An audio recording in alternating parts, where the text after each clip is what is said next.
Hello friends, hello colleagues, hello listeners. Hey, and welcome back to another episode of the Platinum Business Break Podcast. Yes, this is Volume 5, Episode 73. And look, we're going to do a continuation of the last one. I was talking about tariffs. And the title of this one is When Prices Go Up, Objections, Escalations, and some legal strategies for the Building Products Pro. Okay, again, my name is Dan Owens and I am the host. I've been in the building products business for over 35 years. In this episode, I kind of wanted to do kind of a part two because, I've been doing this a long time, like most of you have, I'm sure. And, every time there's a price increase or the tariffs or material shortages, and every time there's something, industry-wide disruption, it's like everyone in the industry, especially if you're on the customer-facing side, you forget how to deal with all this that comes up. You should have the playbook down by now, but most of us don't. Again, that's human nature. We get over this hump and we go on to the next thing. But it's really important, especially during these times, to really communicate with your customers. And again, that depends on where you're at in the food chain. This is the Platinum Business Break Podcast, and this is the show where we talk real-world strategies and how to grow a world-class organization in the building product space, even when the markets get tough. And we're going to dive into this topic that's even more important than ever: how to handle pricing objections, maybe pricing specifications and material shortages, especially now that tariffs, shipping delays, and inflation are back in full force. But real quick, hey, this is an important note. I'm not a lawyer. All right, even though I played one on TV. Just kidding. Nothing in this episode is legal advice. The information I'm sharing today is based publicly available on the internet, across my own research, federal resources, industry commentary, etc. So, look, always consult a licensed attorney or legal expert, especially in trade or commerce, during these times for guidance related to your contracts or legal obligations. All right. So we're going to cover some of that too. So we're really going to cover a couple of things.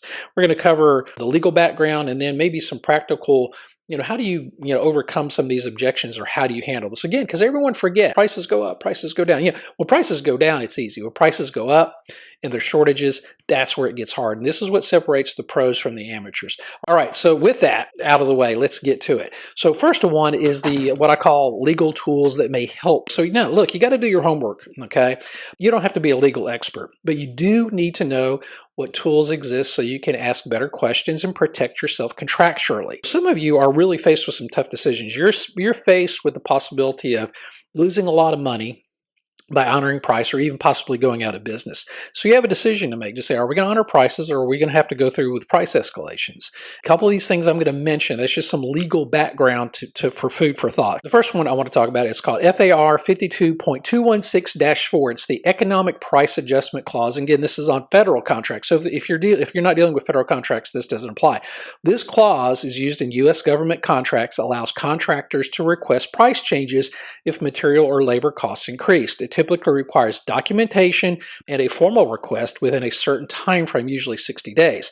So if you're a federally funded job, check with your legal or contract compliance team to see if this clause is part of your agreement. All right, so that's the first one. Second one, Consensus Docs 200.1 or point 1, Private Sector Materials Escalation Clause. And so this is an industry standard set of contract templates. Clause 200.1 allows for contract adjustments if key materials rise above a set threshold. And I mentioned this in the previous podcast about escalation clauses. So you need to agree to this language in advance.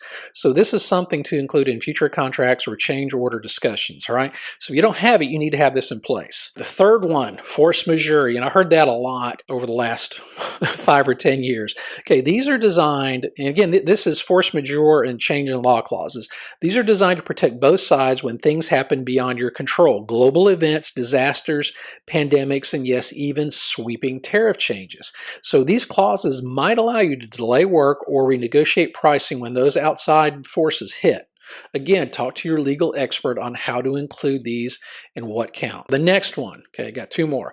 The Robinson-Patman Act. This is a federal law that prohibits unjustified price discrimination. So if you're a supplier offering wildly different prices to a similar buyer without solid reason, you could get flagged. So what counts as justified? Volume, freight, timing, and customization. Be consistent and document everything. Now, I worked with a company years ago. There was a shortage on steel. they took the strategy. They went, hey, we're not going to raise prices. We're going to keep prices the same. We're going to get market share. I'm sure you've heard that. Well, it was a disaster. We blew through inventory so fast, and we weren't able to get any more. So we still ended up making people mad. So again, that's the kind of thing this really makes you think about. Last one, state price gouging laws. Now, again, depending on the state you live in, and you think about this more towards natural disasters like hurricanes and things like that. Especially after COVID, most states have regulations preventing excessive price increases during emergencies. So you need to check with your state laws and your consumer protection office or your trade association for those current thresholds. In most cases, 10 to 25% hikes can trigger scrutiny if not backed by upstream costs. But this is probably not going to be applicable for these tariffs. This is more for like natural disasters, selling water or shingles or roofing supplies at a premium because there's tight supply. So we kind of covered all that. And again, that's kind of the legal background. Most of you, I'm sure, are aware of it. If not, do a little bit more research, find out where you stand. Again, these are decisions that could dictate whether you make money, whether you go out of business, whether you're going to be involved in a legal entanglement, and more importantly, what is your customer relationship going to look like moving forward? Again, this all should not be a surprise. We've seen this before. Speaking of that, so how do we handle these price increase objections? Every time price increases come up, we all act like we've never done this before, and that just totally amazes me in our industry. We should be pros at this by now. The first I'm going to talk about, if you're, say, like a GC owner to the contractor, this is what you're going to get from the GC or the building owner. Like, oh, you need to honor your original bid. No budget for this increase. So what could be a response? Again, this is just what I'm throwing out. Hey, I totally understand. We've been hit with direct increases from the mills and from the suppliers on materials like steel and aluminum. I've attached formal supplier notices and escalation indices. We can offer value engineered alternative or lock this up now if you're willing to go ahead and accept the material, and that way it minimizes your exposure. And again, that is a strategy. I've been in with companies where to hedge off price increases, people have bought the finished product or the raw material. Now, someone's going to have to store that.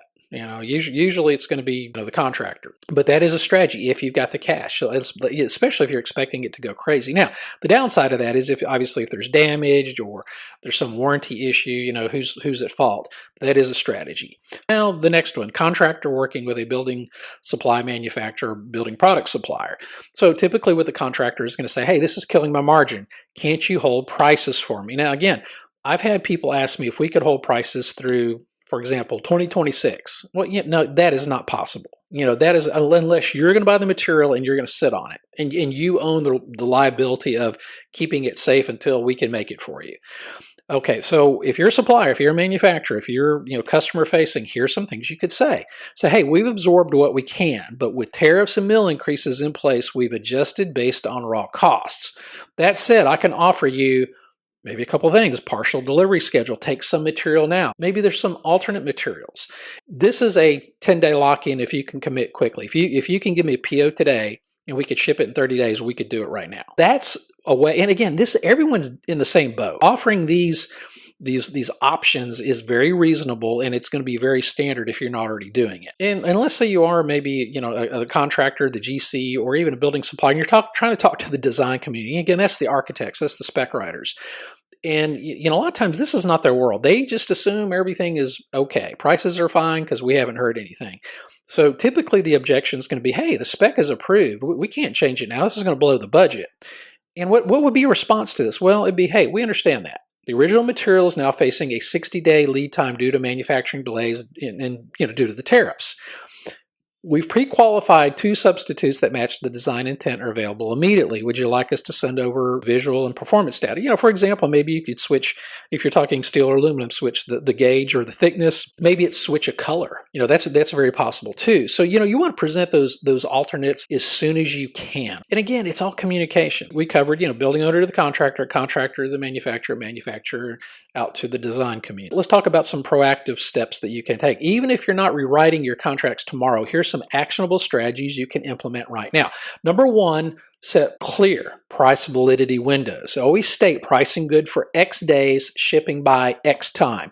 This protects you from being held to quotes during these volatile times. In fact, that's really good practice. A couple of companies I've worked with and worked for, standard quote is 30 days.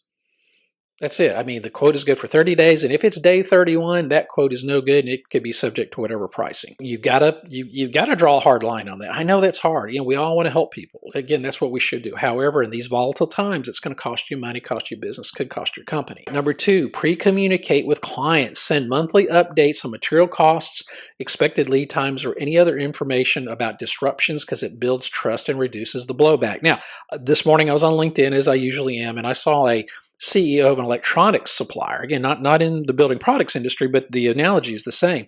She went on LinkedIn, said, "Hey, I'm Susan Smith, just making up that name. I'm the CEO of this electronics company. I just want to address all the upcoming tariffs and supply chain disruptions, and here's how we're going to handle those for you." Same kind of thing, but the main thing is here's the CEO. Now that's leadership. She was out in front. I can tell she didn't want to make that video, but she had to communicate with her customers, and she did the right thing. So I really commend her on that. Here's the third thing. Document everything. Keep a folder of supplier price updates, freight surcharges, and all the news articles about the shortages. This will give you ammo when clients challenge a change order, ask for justification. Now, I even saw this. I saw a lot of contractors, they were asking for documentation from COVID because they were trying to get some either subsidy or trying to renegotiate the final payment or whatever. So if you, depending on where you're at in the food chain, if you could keep documentation on all this, it is going to help. The last one, train your team.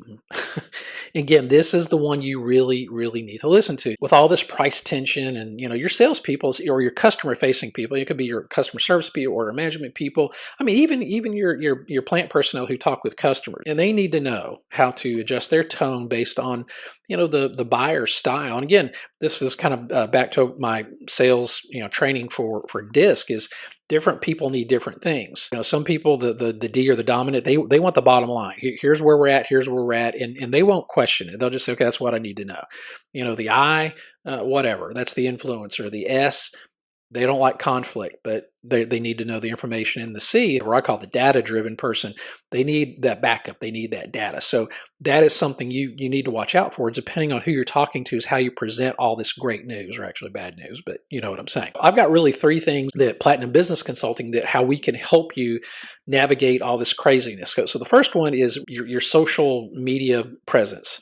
A lot of you out there are not keeping up with it. You're not posting. Some of you, I get on your page, your social pages, you haven't posted for months or even since last year. You need to post on a regular basis, updating customers on all this. I know it's not popular. I know it's not fun. Over communicate is what you need to do. And again, we can help you with that. When your business shows up as trusted, reliable, and professional online, that's going to go a long way, and that's going to get you through this tough time. And this is something we can help you with. This is what we do. We can help with your organic. So we're not talking about buying ads. We're just talking about the actual physical act of posting on a regular basis on your social media platforms, and we can do that for you. All right. Second thing is what we call our Platinum Performance Operating System. This kind of clears up a lot of your bottlenecks, a lot of your frustrations, a lot of your chaos.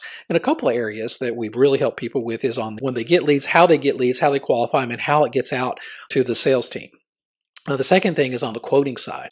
Quoting is real clunky. It's real clunky right now because a lot of you are still doing it by hand. A lot of you are using software, and there's not one system or one way that you guys are keeping up with quotes. Right now, quotes you have out there could be a liability, especially if you don't have expiration dates on them. So you need a process or a system in place to not only get the information you need, quote or estimate that. And again, there's a difference between a quote and estimate. I'm not going to get into that, but if you're giving numbers to somebody, okay, you need to know how to manage that. You need to manage it effectively and know when those numbers are expire. And hey, did you need this requoted? Did this job go through? Our Platinum Performance Operating System, we could help put processes in place. And actually, we've got a thing right now called the 90-day sprint. That's going to help you solve one or two big issues in the next 90 days. Again, this is not coaching. It's not online course. This is, really boots on the ground consulting. I'm there walking beside you. I'm your thought partner helping you solve that problem. Third and last one, what I call our sales accelerator, our behavior-based sales training. This helps your team overcome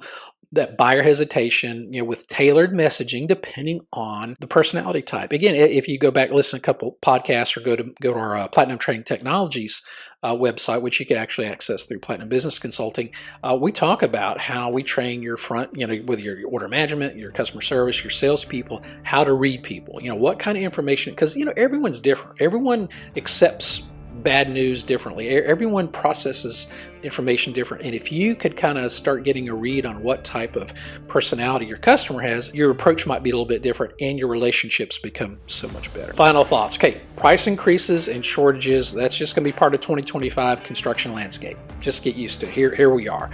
But losing business over that's not inevitable. What's inevitable is the chaos. What's not inevitable is how you manage all this chaos. So by being proactive, communicating clearly, using smart contract language, and knowing what resources you have at your disposal, you can lead with confidence even in a chaotic market. Look, I'm not a legal person, but I can help you clean up your quoting process, tuning your team into communicating with your customers and building trust with your clients. That's where I can help. There's a link below.